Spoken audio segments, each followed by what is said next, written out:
एक दफ़ा का जिक्र है कि एक सरसब्ज जंगल के क़ल्ब में लियू नाम का एक शानदार शेर रहता था। लियू न सिर्फ जंगल का बादशाह था बल्कि एक अक्लमंद और इंसाफ पसंद रहनुमा भी था। इसकी ताकत सिर्फ इसकी बादशाही में बसने वाली तमाम मखलूक़ात के साथ इसकी शफ़क़त और इंसाफ से मुमासिल थी। एक रोशन सुबह लियू अपनी सल्तनत में टहल रहा था जब इसे टिमोथी नामी एक परेशान हाल कछुए से ठोकर लगी।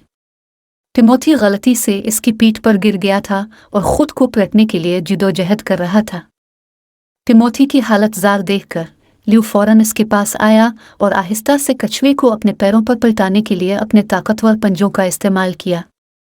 लियू की मदद के लिए शुक्रगुजार टिमोथी ने अपना मुखलिसाना शुक्रिया अदा किया और लियू से पूछा कि वो जंगल का ताकतवर बादशाह अपने जैसे घटिया कछुए की मदद करने की जहमत क्यों करेगा।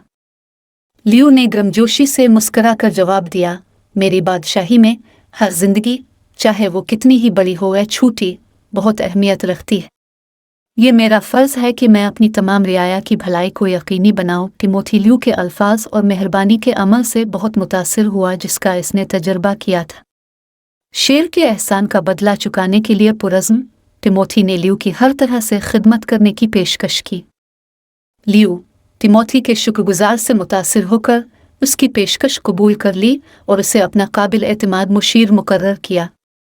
दिन हफ्तों में और हफ्ते महीनों में बदल गए जैसा कि टिमोथी ने लियू के मुशीर के तौर पर अपने फ़राइज़ को वफ़ादारी से निभाया।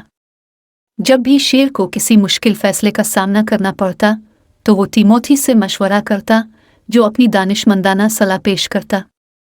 शेर और कछुआ एक बेहतरीन टीम का मज़हर बन गए जिनकी जंगल के तमाम जानवर तारीफ़ और एहतराम करते हैं। एक दिन जंगल में खौफनाक खुश्क साली आई जिससे खुराक और पानी की शदीद किल्लत पैदा हो गई। जानवर कमज़ोर और मायूस हो गए। लियू अपने रियाया की फलाह और बहबूद के लिए गहरी फ़िक्रमंद ने एक हंगामी मीटिंग तलब की और इस बहरान से निमटने के लिए तजावीज़ तलब की। मुख्तलिफ जानवरों ने मुख्तलिफ ख़यालात पेश किए लेकिन कोई भी मसला को हल करने के लिए काफ़ी मुअस्सर नज़र नहीं आया। ये टिमोथी ही था जिसने आखिर में बात की, एक ऐसा मंसूबा तजवीज़ किया जिसमें हर जानवर को अपनी महदूद खुराक और पानी का कुछ हिस्सा फ़िरका वाराना ज़खायर बनाने के लिए देना शामिल था। यह ख्याल इस बात को यकीनी बनाएगा कि खुश्क साली के ख़ात्मे तक हर एक को मुनसिफ़ाना हिस्सा मिले।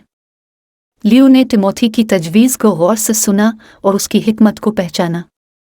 इसने टिमोथी के शानदार ख्याल की तारीफ़ की और इस मंसूबे को फौरी तौर पर नाफिज करने के लिए तमाम जानवरों को जमा किया। नतीजे के तौर पर जंगल के बाशिंदे खुश्क साली से बच गए और लियू और टिमोथी के दरमियान रिश्ता मज़ीद मजबूत हुआ। अक्लमंद शेर और आजिज़ कछुए की कहानी पूरे जंगल में फैल गई जिसने दूसरे जानवरों को एक दूसरे के साथ हसन सलूक और एहतराम के साथ पेश आने की तरगीब दी। लियू की क़ियादत में जंगल परवान चढ़ा और छोटी और बड़ी तमाम मखलूक़ात में हम आहंगी फैल गई।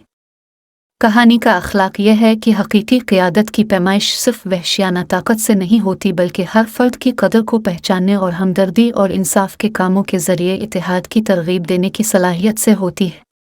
बिल्कुल लियू की तरह हमें हमदर्द और जामे रहनुमा बनने की कोशिश करनी चाहिए। कम्युनिटी के एहसास को फ़रोग़ देना चाहिए जहाँ हर किसी के ताउन को कदर की निगाह से देखा जाता है, कत नज़र उसके साइज़ा कद की।